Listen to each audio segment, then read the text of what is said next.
And good morning. It is time for the Mike Hewitt Show, brought to you by RenegadeRiver.com. And your host is ready to go all over again. Another week has transpired, and so much has changed in the world.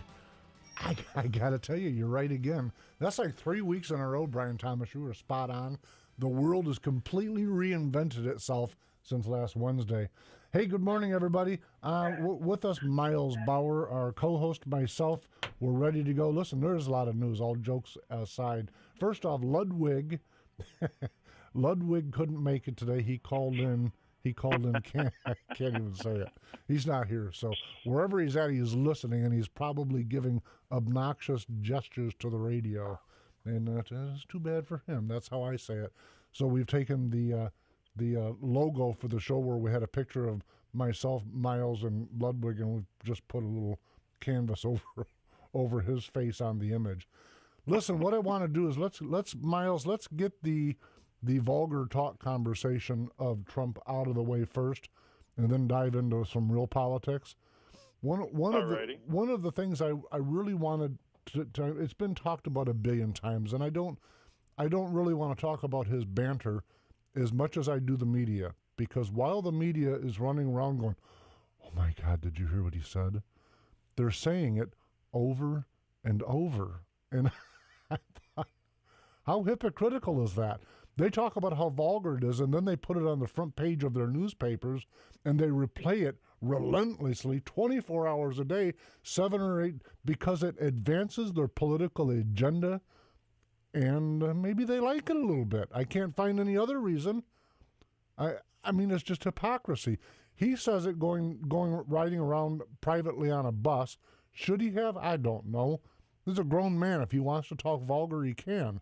But the media, they don't care that I've got 9 grandkids reading newspapers and watching the news. How obnoxious can they possibly be? I'm a big boy. All I had to do was say he really talked foul. Next. Meanwhile, there's a U.S. ship being attacked in the Gulf of... That's not newsworthy. Who are these people? Miles, am I off in the ditch again? Well, and no pun intended, but the elephant in the room is, I mean, what are we reading in all of the emails that WikiLeaks continues to tell us? I mean, they're basically giving us evidence that Washington is corrupt from top to bottom. Absolutely off the hook corrupt. And the media, irony being what it is, they're only advancing those stories if you look for them. It's not leading news. It's no more than our U.S. naval vessel being attacked in the Middle East. Are they talking about these facts? You gotta hunt for them. Like Yahoo may be the biggest uberest left organization I can find that presents itself as mainstream. And even if you click through, I had to flash through all of their little screen saves to finally get to the one that says Cruz and Christie refuse to abandon Trump. So what do you think of that? Yeah, I mean, and it's, I mean, and again, it's confirmation. The press is in cahoots with Washington, is in cahoots with the Democrats. I mean, it just confirms everything, all of the reasons why the Trump-publicans are the Trump-publicans is because we, in our guts, instinctively saw that something's wrong in the world, and now we have the emails to actually back it up. It's just sad that the media is in bed with Washington, is in bed with corruption. It's just sad from top to bottom. Well, they've circled the wagons around. When I say they, the folks, you and I have debated on the air many times about what the establishment really is. I maintain the establishment are the people that write the checks behind the scenes. And the rest of the folks, I shouldn't say the rest of them, that's not true. A small sliver of them will stand on their head. They'll do jumping jacks in public, whatever it takes, as long as they get one of those checks. Please give me the do-re-mi. And to me, that's the evil we're really wrestling with. It's all about the money always. And yes, there's certainly a political agenda being driven. In fact, we'll talk about that at great length in the second segment. What is the agenda and where's it really going? But The part that I find concerning is that folks are dialed into it rather than saying, wait a minute, did you just mention for a brief second that we've got a warship being attacked in the Middle East? Why is that not news? I mean, it truly is almost diabolical. It really is. And it is, to me, it's follow the money. Follow the money and the ideology. Trump represents, well, I joked about it. I said, I think I'm ready. Let's let the bull loose in their China shop. It's time. That's exactly, goes to your point. That's exactly why the folks that support him are supporting him, is this nonsense right here. Yeah, because, I mean, what he said 11 years ago, I can't buy into, and I don't think anybody can. But the problem is so bad in Washington now, and has been so bad for so many decades, that pardon the pun, trumps anything Don might have said 11 years ago on a bus. Yeah, I agree with that, Miles, but I've got to tell you, even to the folks, including myself, that reject the vulgarity and the direction of his words, myself, you, I don't know anyone that can say my words are always fine, you can record them and play them and put them on the front page of the New York Times. It's just not possible. Every human at some point has had a dialogue that they just as soon not end up on the front page of the New York Times. And so the media will say, well, yeah, but he's old. He shouldn't do that. He should be more mature. I remember sitting in one of the last few opportunities I had to share coffee with my dad, and he pointed at himself and he said, yeah, but I still feel 20 inside. And I think people take away the humanity of it. And when you talk about the hypocrisies, Hillary talks about a bimbo eruption and how these women are the equivalent of dragging a dollar bill through a trailer park. And that's okay. I go, wait a minute, where's the equivalence between his obnoxious banter and her public that wasn't something she said behind the scenes that she surely wished wouldn't have been repeated. She said it publicly. And there just seems to be no foundational ground view of how to see these things. Because people are so twisted into finding whatever they can find on all sides. I have to add, they only listen to the things that promote their own belief, and that's presenting a crisis to us. By the way, folks, that is the Enigma report today. But I don't. When I stand back, Miles, and I watch this news unfold over the last week, and I put it against the what's important test, it really fails. Yeah. No, and the thing that kind of struck me when Paul Ryan came out and said, he's going to focus on attempting to keep Hillary's agenda at a minimum. I sit there and I laugh and I go, really, Paul Ryan, since you've been in Congress, how did that work out when you were attempting to keep Obama's agenda to a minimum? Because when you started, we were only $9 trillion in the hole. Now we're almost over double that. So what exactly is Paul Ryan attempting to explain to all of us? I can tell you this, and you and I have certainly texted back and forth on this particular topic. First off, I agree with what you just said.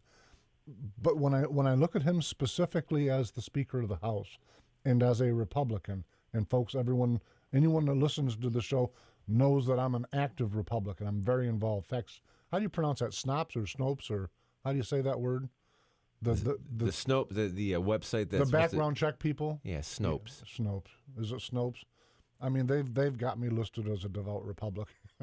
So, when I look at him and say a lot of folks on our side that consider themselves either Republican or conservative that happen to vote Republican, there's a difference.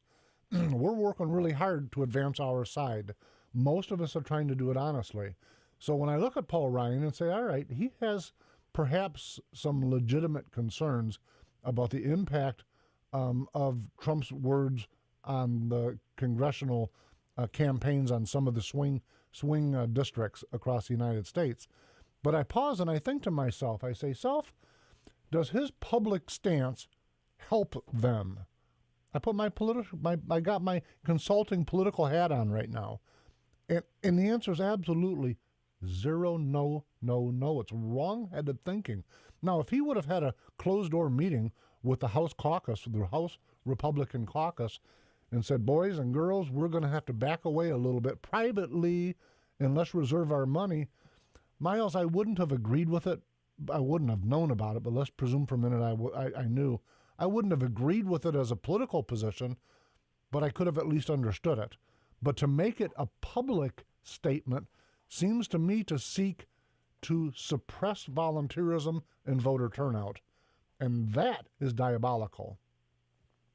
Yeah, I mean, as I texted you last night when Newt said, if you're not sitting here actively trying to get Trump moved forward, why don't you just go ahead and resign the Republican Party and go ahead and join the Democrat Party? And I think that was spot on. I got your feelings, but it goes in my response to you, it still is that there are tens of thousands of volunteers for Republicans working really hard, and there's millions of voters, and that's who the Republican Party really is.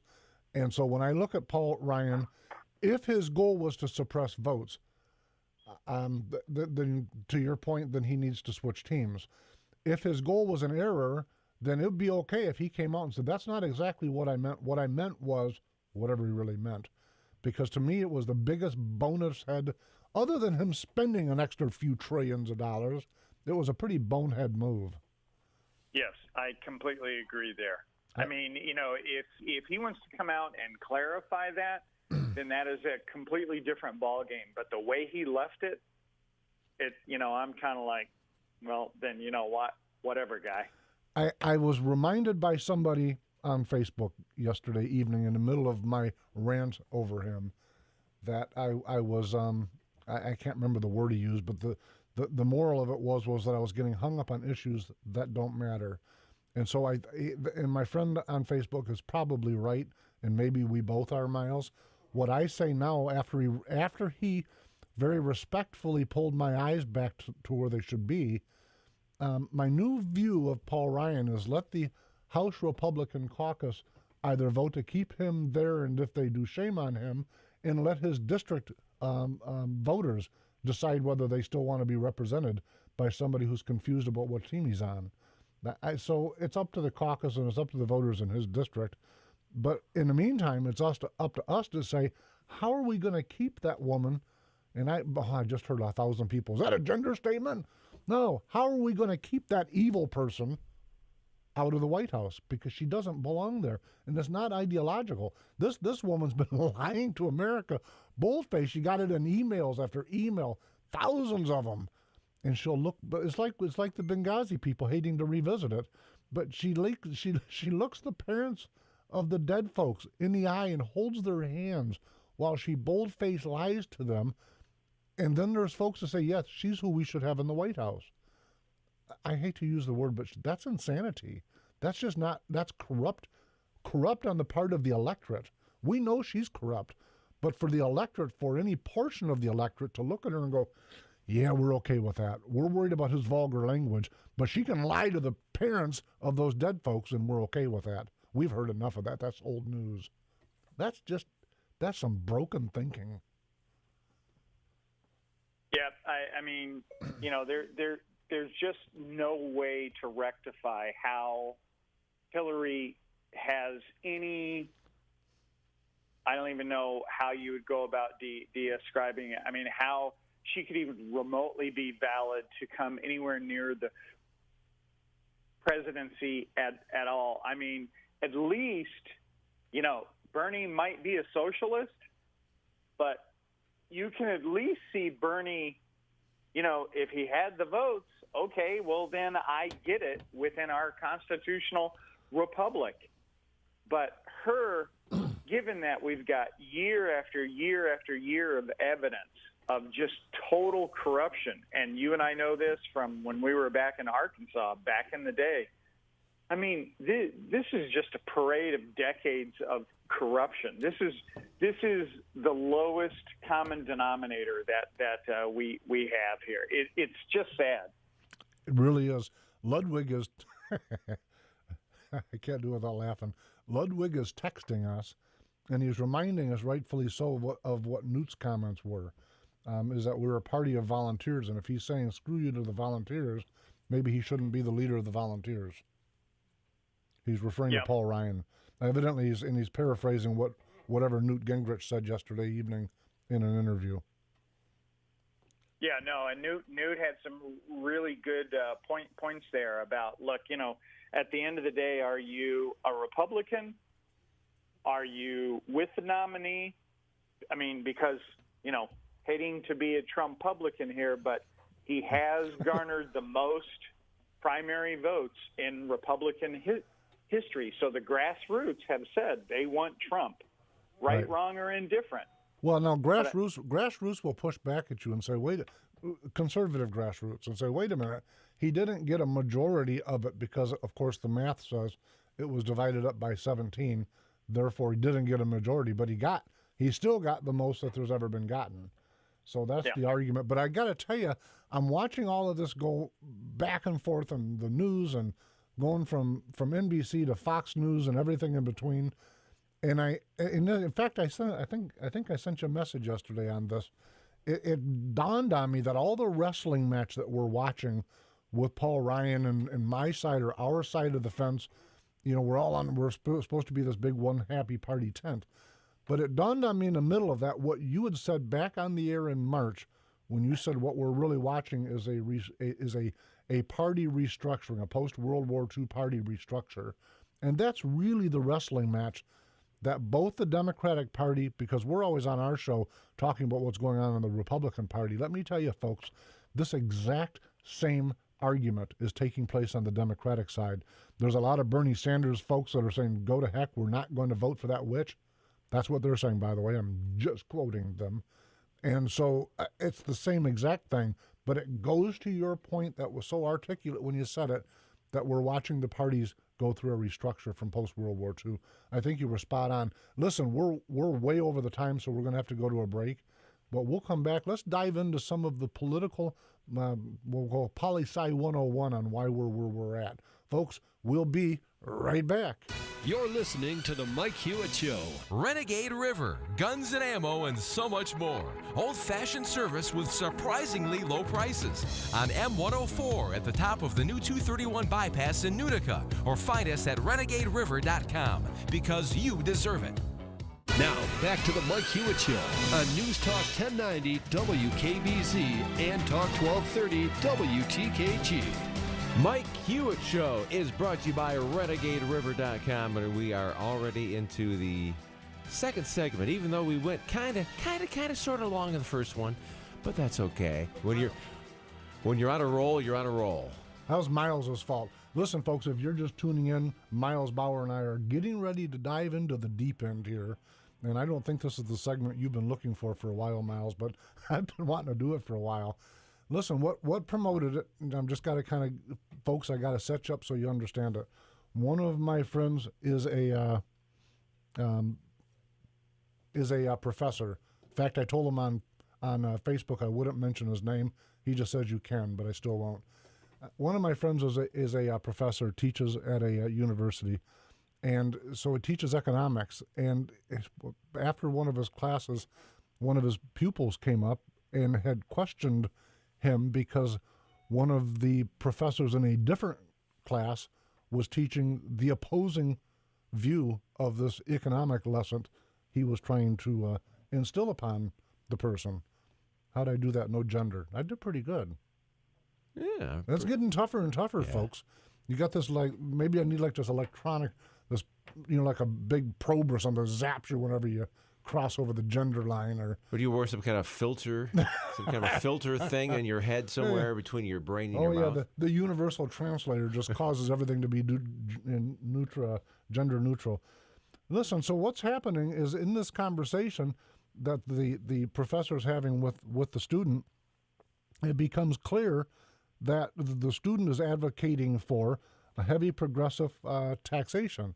Why should folks that earn more not have to pay a higher percentage? And that conversation morphed into the next conversation in order, I might add. Well, no, then the teacher went on to say that inheritance rights shouldn't happen. Why should one person suddenly be rich just because of their well, I can't say that term, just because they're lucky?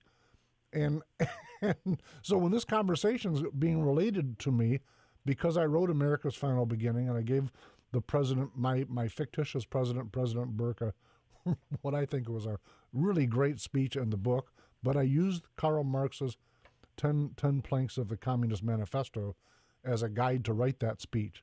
And so when he's relating the story to me, and he's kind of aghast by it, but we're just shooting the breeze in the gun shop, I might add. And I'm listening to him, I'm going, no. She's arguing your points, and she's doing it in the order of the 10 planks of the Communist Manifesto. And I find that, folks, fearsome, that there's a teacher in West Michigan that's teaching students in order of the Communist Manifesto. And, of course, the kids, they're young folks. You've heard me say in the past, and I believe this, I think I can document it, that folks lose their brain when they're 12 or 13 years old, and they don't get it back until they're somewhere between 21 and 25. What I'm referring to when I say that is that there's a chemistry change that takes place. It's a chemical change. And so we've got these folks in that age group that are very moldable. They're very impressionable. They're easily manipulated. And the folks that are in that age group that are listening to me right now are probably giving me the same signal that Ludwig did on Facebook when I called him out for not being here in the first segment. But that was kind of fun. But the reality of it is that we're teaching the Communist Manifesto in order to the students. Does anyone have a problem with that? I know there's some folks who say, well, Mike, but it would work. Well, it hasn't ever worked yet. When was it launched? 1840-something? And it hasn't worked yet. It didn't work in America. We had the most successful economy for more people than any country contemporarily or in history. And we've got them teaching the Communist Manifesto in our state-funded universities. Really? Really, really, really? Is that the path that we want to be on? Because I listen to Hillary, and I listen to Howard Dean and all of these people. I'm thinking, where do they get those ideas from? And now my friend just told me. Miles, am I off in the deep end again? No, and the one thing to bring out relative to the taxes, the top 1% in our country pay 50% of all of the taxes, and the top 5% of our country pay 90% of all of the taxes. So this idea that the well-to-do folks are not paying their fair share is just myth. It really is. Listen, I would be an advocate for either the flat tax or the fair tax. I can argue both really articulately, by the way, and I would be willing to have both if it were written in stone and a constitutional amendment were added that said this is it. We aren't going to add any more nonsense to it. This is the number that it takes to fund a limited constitutional representative government. Whatever the number is, I'd be okay with it, and I'd quit whining. But it's never the end. So the 10 planks of the manifesto, folks, number one, abolishment of property and land rights. All land becomes part of the public purpose. And this is kind of a toughie for me because I've got a pipe that goes and access through my property that I pay taxes on it. I bought the property. I have absolutely no control whatsoever of this property that I'm paying the taxes for because it's in the interest of the betterment of the public. That's a whole nother show. Item number 2, heavy progressive or graduation of income tax based on your sex, your income rather, not your tax. Here's the problem I have with that. It asks us to punish successful people. That's how I translate it. It's asking you, if you really work hard and dig in, we're going to punish you. That's what Marxism asks for. Item number 3, abolishment of all rights of inheritance. So, Miles, you work yourself to death. You frazzle yourself. You've got two bachelor's degrees, two major bachelor's degrees and a master's degree, and you work a lot of hours, and you really shouldn't leave your son anything. Give it to the state. Right, exactly.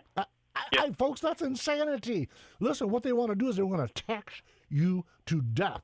And then if there's anything left, they want to take it. That's evil. That's not American, folks.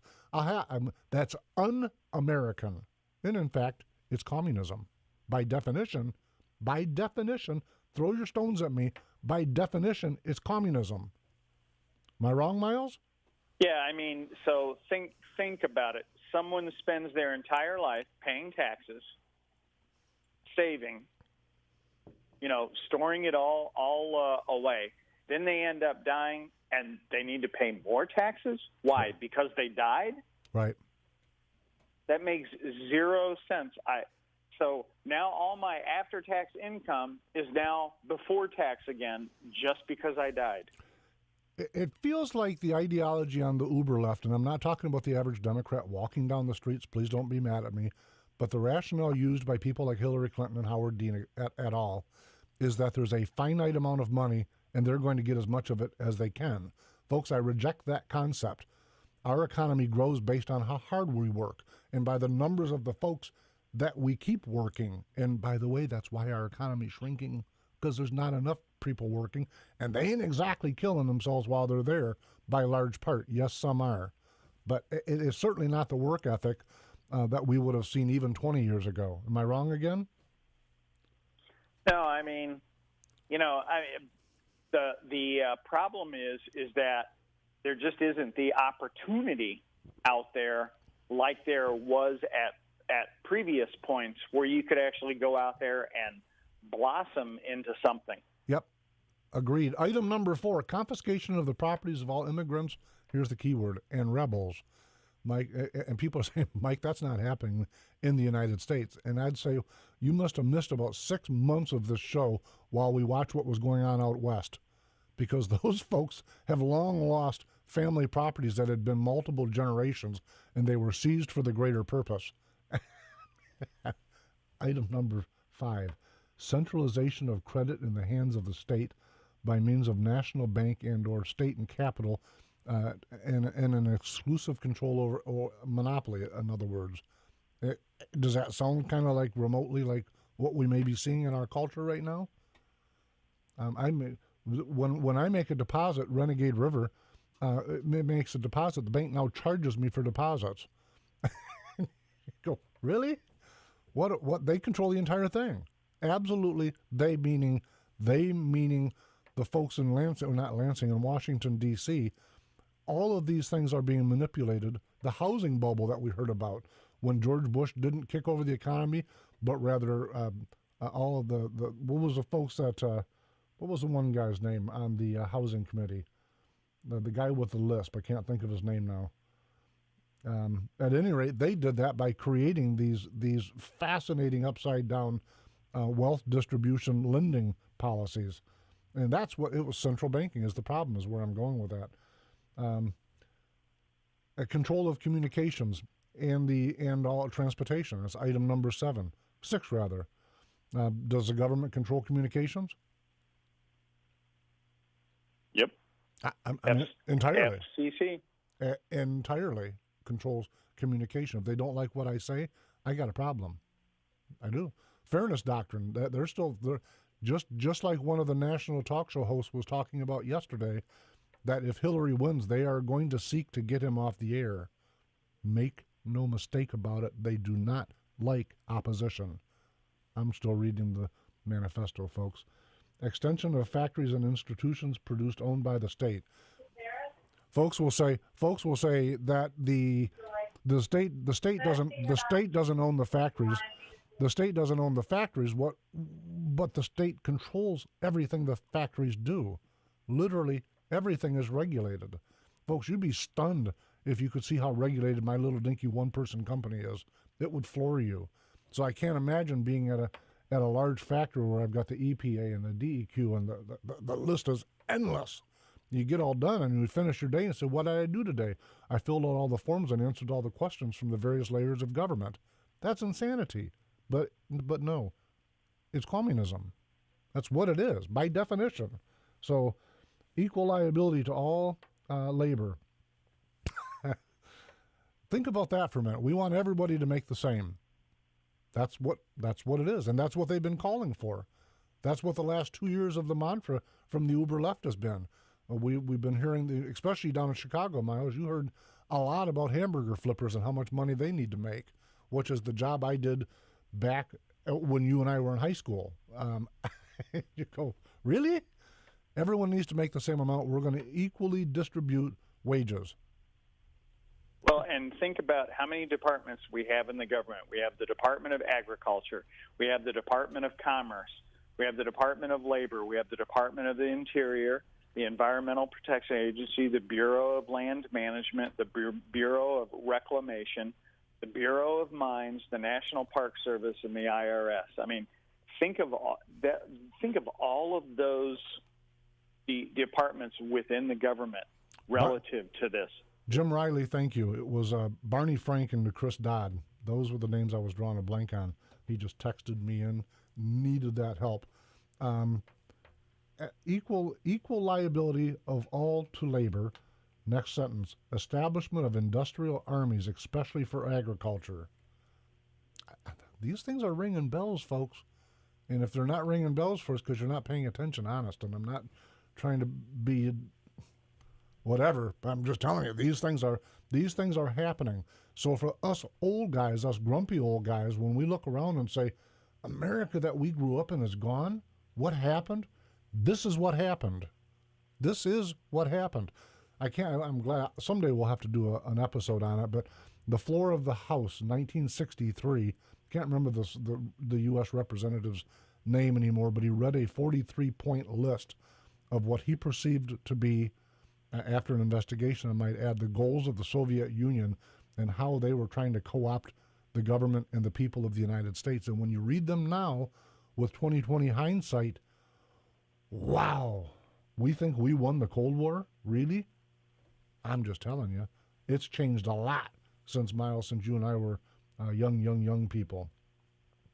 Combination of agriculture, manufacturing industries, gradual evolution of the distinction between town and country.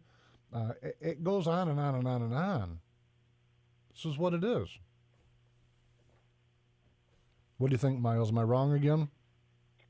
No, I think you're money on here. I'll save the best for last. Free education for all children in public schools. Abolition of children's factory labor. I'm okay with that in its present form. And that's a key thing they say here. They want an end to children's factory labors, but in their present form. They don't say end them. They add on in the present form. So they were okay with it. They just wanted it in a different way. Combination of education and industrial protection. Folks, I'm just telling you, read these things. You can think I'm nuts. I'm okay with that. And I'm not trying to be shrill here this morning. I'm just telling you, if you read these things and look around you, it will scare you and possibly cause you to help change direction. We're over again, so we're going to have to go to a break. When we come back, we're going to dive into the Enigma Report. RenegadeRiver.com is new and used firearms, all priced to sell, plus ammo, reloading supplies, optics, clothing, lasers, and yes, tactical gear. RenegadeRiver.com, family owned right here in Michigan, because you deserve it. This is News Talk 1090 WKBZ and Talk 1230 WTKG. And this is the Mike Hewitt Show, brought to you by RenegadeRiver.com. 3, 2, 1, 0. You have arrived to your final destination on your journey through reality. Welcome to the Enigma Report. For me, one of the biggest enigmas that I'm wrestling with during this election cycle and maybe in general is that we've never at a point in the history of mankind had such access to information. And yet we've never at a point, at least in my lifetime, where the information has been so ignored or so manipulated. And that scares the heck out of me. And by the way, a lot of it is self-manipulation. What I mean when I say that is that folks they're not seeking the news. They're not out trying to find current events. Most folks on both sides of the aisle, myself included, I get caught up in this. We find ourselves just off looking for those things that confirm what we believe or want to believe is true. And folks, I'm telling you, not only is that an enigma, but it's a dangerous precedence for the path forward. If we get all of the different cable TVs, we find the one that's closest to our ideology and tune in. On Facebook, if you don't agree with me, unfriend me. I will only read Drudge if you're a conservative. Only read whatever liberals read. Folks, it's dangerous. It's dangerous to have such an ill-informed electorate. It really is. When folks stand back, and I don't care, Miles is a Trumpublican. Folks on the other side are Hillary supporters. But we've got to come to Jesus here and be honest with ourselves. When we look at these two folks as our candidates, and we can rationalize why both are our candidates. Miles has articulated masterfully why Trump is Trump and why we need him now. But when I look back and just put my honest hat on, man, if they're representing the electorate is in trouble, both of them. Miles is right. Washington, D.C., needs to have its carpet pulled out from underneath it. Then I question myself, am I rationalizing? My old boss who said that the human mind is one of the most powerful things ever because it can rationalize whatever it wants. I'm telling you folks, it's like I said, there's never been a time in human history where we had so much access to information and choose not to use it. That's scary to me. And listen, before I move on, speaking of bias, I want to finish one little quick comment from the last segment. And thanks, Jim Riley. The word is Venezuela. I remember not that long ago when the folks that supported Marxism, they didn't use that word. When folks supported socialism, light socialism, kind of socialism, leftism, they would show how wonderful Venezuela was and all the changes that are happening in it because it fit their argument. But you don't hear a lot about Venezuela anymore because it doesn't fit their argument. Why can't we just have an honest media? And why can't, as individuals, we just be honest and seek the news rather than the news we wished we could hear? Miles, what say you? No, I think a lot of it comes back to emotion. I think that folks get an emotional agenda, and to your point, then they just try to justify it or reconcile with what's going on around them. Yeah, my friend that I mentioned in one of the early segments that I couldn't think of the word, he told me about the Paul Ryan thing. Mike, you're being distracted.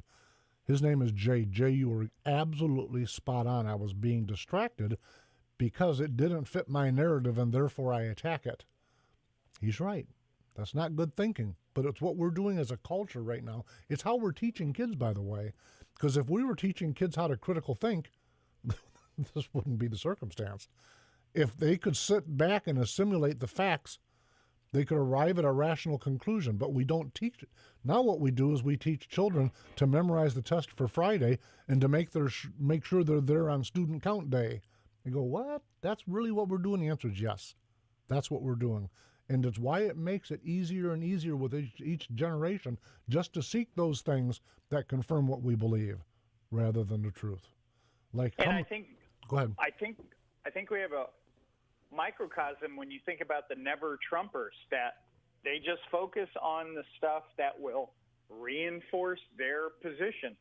They don't want to address the other things that are actually buttressing his candidacy. They would rather just focus up.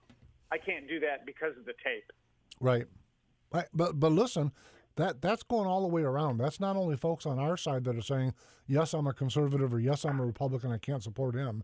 That's also Hillary, who didn't mind dragging a dollar bill through a trailer park and calling women bimbos, and absolutely trashing them, by the way, absolutely saying deplorable things. That was okay. There's this kind of mindset that says it's okay to blow up the enemy with the exact things that we're doing. A lot of the fellows on Facebook, not all of them, I don't want to use a big brush, but probably majority of them, and I'm not excusing it, but have at some point talked that way. But now that it's not politically correct, and that's the term we've done entire segments on, politically correct control of people is the major tool of the Communist Party of the former Soviet Socialist Republic, and it didn't work. Why are we embracing it? Why are we trying to control each other? I just am amazed that we seek the information we want to hear and we allow ourselves to be controlled. We're afraid someone might think bad of us if we're not controlled proper. Well, I refuse to be controlled proper, and even as I say that, I'm mocking myself because they got control of me. I'm stuck. There are things I can't say. How terrible. That's not the First Amendment. That's not what we should be wrestling with in the arena of ideas. We should be able to bring honesty, even if it's ugly, to the arena of ideas. Whole time we're talking about Donald Trump and his tapes. Like I mentioned early on, we're not talking about a battleship being attacked in the Middle East. What's important in our society? Really, literally, folks, what's important in our society? I'm not convinced that foul language from Hillary or Bill Cosby or anybody else weighs in as high as having a battleship attacked in the Middle East. I just don't, not on my scale of what's right or wrong. What do you think, Miles?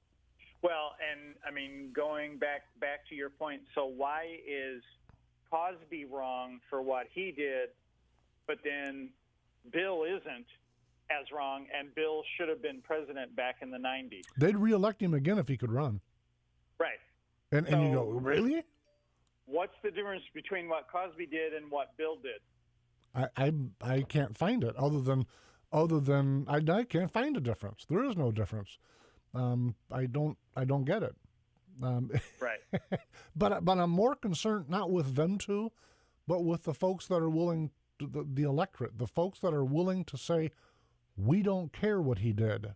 We're worried about what Trump said because that helps us politically.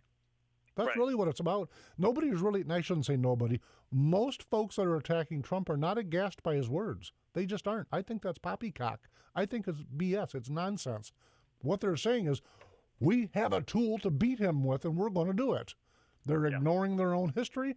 They're ignoring the folks that they support, and they're chasing the media and the folks on Facebook that will confirm and support them in that position. They're allowing themselves to be set in stone with because it fits their agenda. I think that's dangerous. And again, folks, I'm not trying to be a hypocrite here. I think it's dangerous for both sides, for all sides, to ignore the truth because it supports their position.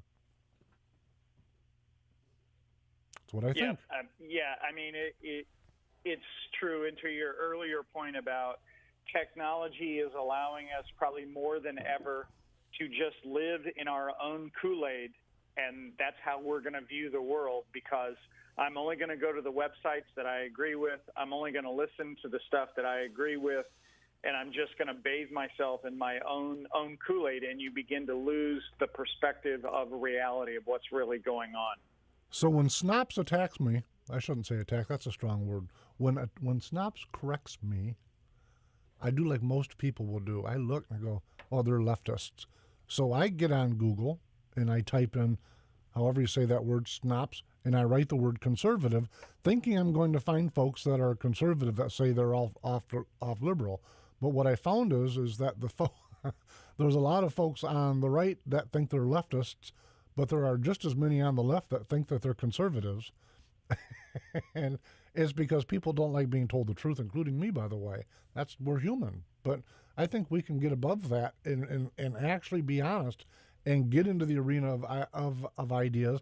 And to my friend's point on Facebook, not be distracted. Don't let these folks distract us, and don't allow ourselves to feel warm and fuzzy with things that we know in our heart just ain't so. I'm getting a peace sign.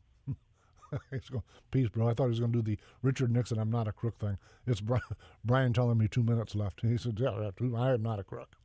So I don't know. I worry for my grandchildren's future. That's really the bottom line.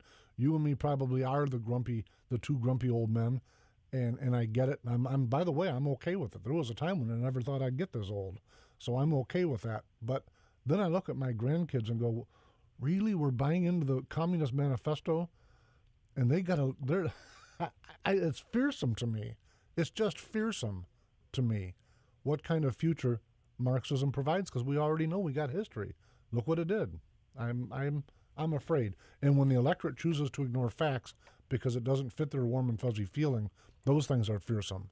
That's scary. It's how Marxism creeps up on us. It's how these things come to pass. When people say, "How do we get from here to there?" That's how it happened. So, at least that's what I see. Miles, you were immersed in school for a lot of years. Was it left or right? No, it was way left. You get along by just towing the line, or? Yeah, I mean, in some of the courses, I fought it a little bit to my own detriment, and some of the courses I just kind of towed the line. Folks, we're out of time. Matt Ludwig is correcting me, making sure I don't say the wrong words. Follow us on Twitter at Talk Mike Hewitt and on / The Mike Hewitt Show on Facebook. Please, by the way, if you want to keep up with the show, like us on Facebook, and we'll talk to you next week. Thank you very, very much, Miles, for joining us. Ludwig, we didn't miss you at all. It was okay. Folks, we'll see you next Wednesday. Bye-bye now.